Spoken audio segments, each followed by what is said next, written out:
ಮಹಾಲಕ್ಷ್ಮೀ ದೇವಿಯ ವಿಶೇಷವಾದ ಪೂಜೆಯನ್ನು ಮಾಡಿ ಅನುಗ್ರಹವನ್ನು ಪಡೆಯುವಂತಹ ಶ್ರಾವಣ ಶುಕ್ರವಾರದ ಶ್ರೇಷ್ಠವಾದ ಮಂಗಲವಾದ ಈ ದಿನದಂದು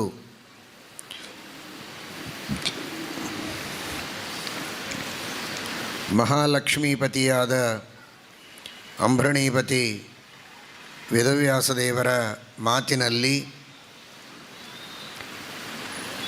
ಮಹಾಭಾರತದ ವಚನಗಳಲ್ಲಿ ಮಹಾಲಕ್ಷ್ಮೀ ದೇವಿಯ ಮಹಿಮೆ, ಮಹಾಲಕ್ಷ್ಮೀ ದೇವಿಯ ಅನುಗ್ರಹವಾಗಬೇಕಾದರೆ ಯಾವ ತರಹದ ಸಾಧನೆ ಮನುಷ್ಯನಲ್ಲಿರಬೇಕು,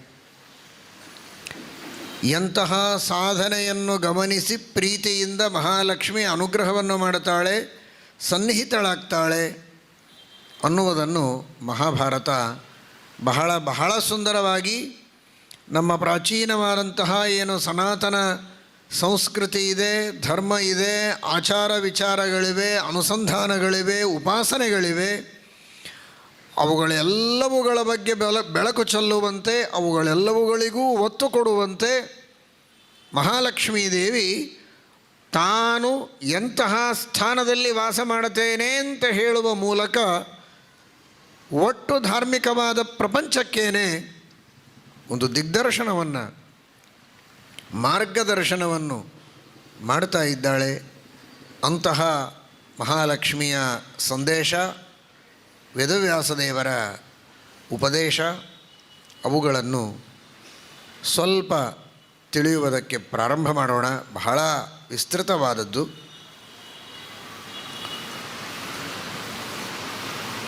ಯುಧಿಷ್ಠಿರ ಭೀಷ್ಮಾಚಾರ್ಯರಿಗೆ ಕೇಳುತ್ತಾನೆ,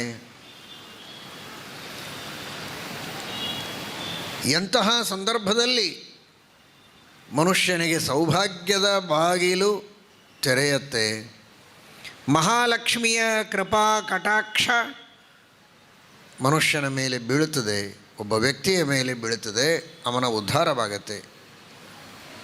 ಇದರ ಬಗ್ಗೆ ತಿಳಿಸಬೇಕು ಅಂತ ಹೇಳಿದಾಗ ಒಂದು ಕಥೆಯನ್ನು ಹೇಳ್ತಾರೆ.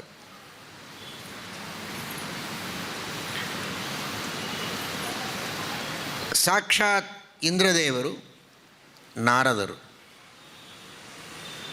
ಇಬ್ಬರೂ ಕೂಡ ಗಂಗಾ ಸ್ನಾನವನ್ನು ಮಾಡಿ ಪವಿತ್ರವಾದ ಆ ಗಂಗಾ ತೀರದಲ್ಲಿ ಇಬ್ಬರೂ ಒಂದು ಕಡೆಗೆ ಸೇರುತ್ತಾರೆ. ಪರಮ ವಿಷ್ಣು ಭಕ್ತರಿಬ್ಬರೂ ಕೂಡ. ಇಂದ್ರದೇವರು, ದೇವೇಂದ್ರರು ಉತ್ತಮ ದೇವತೆಗಳು, ನಾರದರು ದೇವರ್ಷಿಗಳು, ಇಂದ್ರದೇವರಿಗಿಂತ ಬಹಳ ಚಿಕ್ಕವರು, ಮೊನ್ನೆ ತಿಳಿದಂತೆ 14ನೆಯ ಕಕ್ಷೆಯಲ್ಲಿ ಬರುವವರು, 8ನೆಯ ಕಕ್ಷೆಯಲ್ಲಿ ಇಂದ್ರ, ಉತ್ತಮ ದೇವತೆ. ಇಬ್ಬರು ವಿಷ್ಣು ಭಕ್ತರು ಸೇರಿದಾಗ ಇನ್ನೇನು ಮಾತಾಡ್ತಾರೆ? ಯಾವಾಗಲೂ ಭಗವಂತನ ಮಹಿಮೆ, ಆ ಗುಣಗಳ ಚಿಂತನೆ. ಶ್ರೀಮದ್ ಆನಂದತೀರ್ಥ ಭಗವತ್ಪಾದಾಚಾರ್ಯರ ಸಿದ್ಧಾಂತದಲ್ಲಿ, ಅವರ ಗ್ರಂಥಗಳಲ್ಲಿ ಉಪದೇಶ ಮಾಡಿದ ಒಂದೊಂದು ತತ್ವಗಳು ಕೂಡ ಇತಿಹಾಸ ಪುರಾಣಗಳಲ್ಲಿ, ಬೇರೆ ಬೇರೆ ಪ್ರಮಾಣಗಳಲ್ಲಿ ಎಷ್ಟು ಸ್ಪಷ್ಟವಾಗಿ ತೋರ್ತವೆ. ಎಂತಹ ಅದ್ಭುತವಾದ ಸಪ್ರಮಾಣವಾದಂತಹ ಪ್ರಾಮಾಣಿಕವಾದ ಶ್ರೇಷ್ಠವಾದ ಸಿದ್ಧಾಂತವನ್ನು, ಉಪದೇಶವನ್ನು, ಆಚಾರ ಸಂಹಿತೆಯನ್ನು ಶ್ರೀಮದಾಚಾರ್ಯರು ನಮಗೆ ನೀಡಿದ್ದಾರೆ ಅಂತ ಕಂಡಾಗ ಆನಂದವಾಗ್ತದೆ. ಅತ್ಯಂತ ಅಭಿಮಾನದಿಂದ, ಧೈರ್ಯದಿಂದ, ವಿಶ್ವಾಸದಿಂದ ನಾವು ಅನುಸರಣೆ ಮಾಡುವಂತಹ ಪದ್ಧತಿ ಇದು ಅತ್ಯಂತ ಶ್ರೇಷ್ಠವಾದ ಪದ್ಧತಿ ಎನ್ನುವಂತಹ ಒಂದು ದೃಢವಾದ ನಂಬಿಕೆಯಿಂದ ನಾವು ಮುಂದೆ ಸಾಗುವುದಕ್ಕೆ ಸಾಧ್ಯ ಇದೆ. ಶ್ರೀಮದಾಚಾರ್ಯರು ಒಂದು ಮಾತು ಹೇಳ್ತಾರೆ, ಜಪೇನ ಕಥಯಾಪಿವಾ ಅಂತ. ಜಪ ಆದರೂ ಮಾಡಬೇಕು, ಇಲ್ಲ ಚರ್ಚೆಗಳನ್ನು ಮಾಡಬೇಕು, ಶಾಸ್ತ್ರಗಳ ಪಾಠ ಪ್ರವಚನ ಮಾಡಬೇಕು, ಏನಾದರೂ ಒಂದು ಮಾಡ್ತಾ ಇರಬೇಕು ಅಂತ. ಏನಾದರೂ ಒಂದು ಮಾಡಿ, ಯಾವುದು ನಿಮಗೆ ಸೇರುತ್ತೋ ಅದು ಮಾಡಿ ಅಂತ. ಹಾಗಲ್ಲ ಅಂತ. ಯಾವಾಗ ಏನು ಸೇರುತ್ತೋ, ಏನು ಬೇಕೋ ಅದು ಮಾಡೋದಲ್ಲ. ಕೇಳುವುದಕ್ಕೆ ಶಿಷ್ಯರಿದ್ದಾರೆ ಅಂದರೆ ಹೇಳಬೇಕು. ಹೇಳುವುದಕ್ಕೆ ಗುರುಗಳಿದ್ದಾರೆ ಅಂದರೆ ಹೇಳಿಸಿಕೊಳ್ಬೇಕು. ಇದೆರಡೂ ಇಲ್ಲ, ಒಬ್ಬನೇ ಇದ್ದಾನೆ ಅಂದರೆ ಜಪ ಪಾರಾಯಣಗಳಿಗೆ ಪ್ರಾಶಸ್ತ್ಯವನ್ನು ಕೊಡಬೇಕು ಅಂತ. ಉಪದೇಶ ಮಾಡುವಂತಹ ಗುರುಗಳಿದ್ದಾಗ ಅಥವಾ ಉಪದೇಶ ಮಾಡಿಸಿಕೊಳ್ಳುವ ಶಿಷ್ಯರಿದ್ದಾಗ ಹೇಳಬೇಕು, ಗುರುಗಳಿದ್ದರೆ ಕೇಳಬೇಕು ಅಂತ. ಇದರರ್ಥ ಜಪವನ್ನು ಒಟ್ಟು ಬಿಟ್ಟು ಏನು ಮಾಡದೆ ಕೇವಲ ಶ್ರವಣ ಮಾಡಬೇಕು, ಪಾಠ ಪ್ರವಚನಗಳನ್ನು ಮಾಡಬೇಕು ಅಂತಲ್ಲ. ಸಂಕ್ಷಿಪ್ತವಾಗಿ ಜಪವನ್ನು ಮಾಡಲೇಬೇಕು. ಎಷ್ಟನ್ನು ಅವಶ್ಯವಾಗಿ ಮಾಡಬೇಕು, ಮಾಡದೇ ಇದ್ದರೆ ನಡೆಯೋದೇ ಇಲ್ಲ ಅಂತ ಹೇಳಿದ್ದಾರೆ ಅಷ್ಟು ಜಪ, ಅಷ್ಟು ಆಚರಣೆ, ಸಂಧ್ಯಾವಂದನ, ಪೂಜೆ, ಅನುಷ್ಠಾನ ಇರಲೇಬೇಕು. ಅದು ಬಿಟ್ಟರೆ ಬ್ರಾಹ್ಮಣ್ಯವೇ ಉಳಿಯೋದಿಲ್ಲ, ಅದು ಜ್ಞಾನವೂ ಬರೋದಿಲ್ಲ. ದೇವರ ಅನುಗ್ರಹಕ್ಕಾಗಿ ಬೇಕು. ಆದರೆ ವಿಶೇಷವಾಗಿ ಯಾವ ಸಂದರ್ಭಗಳಲ್ಲಿ ಯಾವುದಕ್ಕೆ ಪ್ರಾಶಸ್ತ್ಯ ಕೊಡಬೇಕು ಅಂತ ಹೇಳ್ತಾ ಈ ಮಾತನ್ನು ನಮ್ಮ ಪರಂಪರೆಯಲ್ಲಿ ಶ್ರೀಮದ್ ಆಚಾರ್ಯರ ವಾಕ್ಯ ಹಾಗೂ ಅದಕ್ಕೆ ಮಾಡಿದ ವ್ಯಾಖ್ಯಾನಗಳನ್ನು ನಾವು ನೋಡಿದಾಗ ಇದನ್ನು ಗಮನಿಸಬಹುದು. ಈ ಹಿನ್ನೆಲೆಯಲ್ಲಿ ಶ್ರೀಮನ್ ಮಹಾಭಾರತವನ್ನು ಕಂಡಾಗ ಆಶ್ಚರ್ಯವಾಗ್ತದೆ, ರೋಮಾಂಚನವಾಗ್ತದೆ. ಅದೇ ಮಾತನ್ನು ಮಹಾಭಾರತ ಹೇಳ್ತದೆ. ಯಾವುದನ್ನು ಶ್ರೀಮದ್ ಆಚಾರ್ಯರು ಆದೇಶ ಮಾಡಿದ್ದಾರೆ ಮಹಾಭಾರತ ಹೇಳ್ತದೆ ನೋಡಿ. ತೌವಾಪ್ಲುತ್ಯ ಯಥಾತ್ಮಾನೌ ಕೃತಜಪ್ಯೌ ಸಮಾಸತಃ ನದ್ಯ ಪುಲಿನ ಮಾಸಾದ್ಯ ಸೂಕ್ಷ್ಮ ಕಾಂಚನ ವಾಲುಕಂ ಪುಣ್ಯಕರ್ಮಭಿರಾಖ್ಯಾತಾ ದೇವರ್ಷಿ ಕಥಿತಾ ಕಥಾ ಚಕ್ರತುಸ್ತೌ ತಥಾಸೀನೌ ಮಹರ್ಷಿ ಕಥಿತಾಸ್ತಥಾ. ನಾರದರು, ಇಂದ್ರದೇವರು ಬೇಗನೆ ಹೋಗಿ ಗಂಗೆಯಲ್ಲಿ ಮುಳುಗಿ ಸ್ನಾನ ಮಾಡಿದರಂತೆ. ಸೂರ್ಯೋದಯಕ್ಕಿಂತಲೂ ಬಹಳ ಮೊದಲು ಬ್ರಾಹ್ಮ ಮುಹೂರ್ತದಲ್ಲಿ, ಅರುಣೋದಯ ಕಾಲದಲ್ಲಿ ಬೇಗನೆ ಸ್ನಾನ ಮಾಡಿ ಸಂಕ್ಷಿಪ್ತವಾಗಿ ತಮ್ಮ ಜಪವನ್ನು ಮುಗಿಸಿಕೊಂಡು ಒಂದೊಂದು ಆಸನದಲ್ಲಿ ಕುಳಿತಿದ್ದಾರೆ.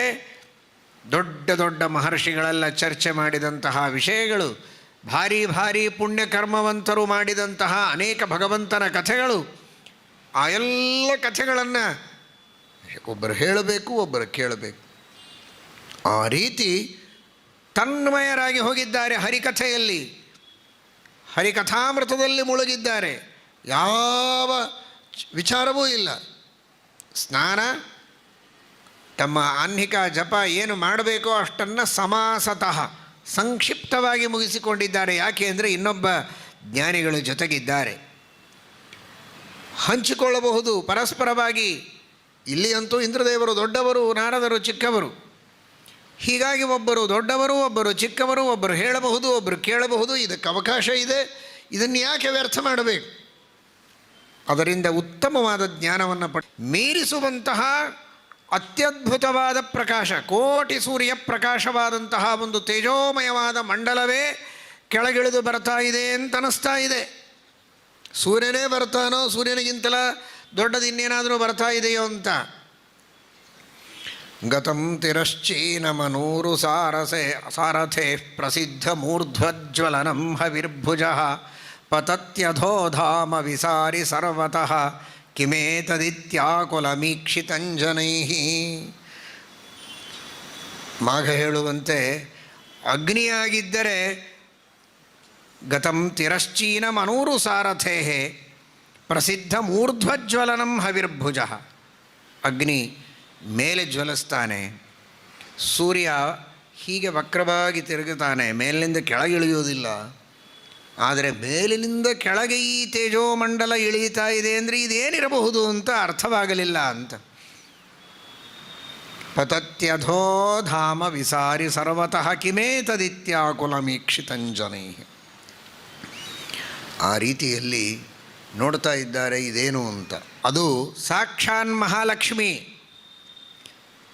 ನಾನಾ ತರಹದ ದೇವತಾ ಸ್ತ್ರೀಯರು, ಅಪ್ಸರ ಸ್ತ್ರೀಯರು ದಾಸಿಯರಾಗಿ ಮಹಾಲಕ್ಷ್ಮಿಯ ಸೇವೆಯನ್ನು ಮಾಡ್ತಾ ಇದ್ದಾರೆ.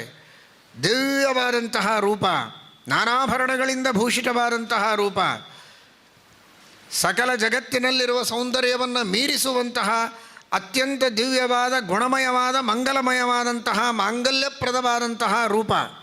ಅಂತಹ ರೂಪವನ್ನು ತೆಗೆದುಕೊಂಡು ಮಹಾಲಕ್ಷ್ಮಿ ಆ ವಿಮಾನದಿಂದ ಕೆಳಗೆ ಇಳೀತಾ ಇದ್ದಾಳೆ. ಇವರ ಅನುಗ್ರಹಕ್ಕೋಸ್ಕರ, ಇವರಿಗೆ ದರ್ಶನ ಕೊಡುವುದಕ್ಕೋಸ್ಕರ ಅಂತೆ ಮಹಾಲಕ್ಷ್ಮಿಯಲ್ಲಿ ನೋಡಿ ವಿಚಾರ ನೋಡಿ. ಸಂಕ್ಷಿಪ್ತವಾಗಿ ಜಪವನ್ನು ಮುಗಿಸಿಕೊಂಡು ಪಾಠ ಪ್ರವಚನಗಳನ್ನು ಮಾಡ್ತಾ ಇರುವ ಈ ಜೋಡಿ ನಾರದರ ಇಂದ್ರರ ಭಕ್ತರಿಬ್ಬರ ಉದ್ಧಾರಕ್ಕಾಗಿ ಅವರು ಮಾಡುವ ಹರಿಕಥೆಗೆ ಸಂತುಷ್ಟಳಾಗಿ ಸ್ವತಃ ಮಹಾಲಕ್ಷ್ಮಿ ಕೆಳಗಿಳಿದು ಬಂದು ವರ ಕೊಡ್ತಾಳೆ, ದರ್ಶನ ಕೊಡ್ತಾಳೆ ಅಂದರೆ ಇದಕ್ಕಿಂತ ಶಾಸ್ತ್ರದ ಚಿಂತನದ ಪಾಠ ಪ್ರವಚನಗಳ ಮಹತ್ವವನ್ನು ಇನ್ನೇನು ಹೇಳಬೇಕು?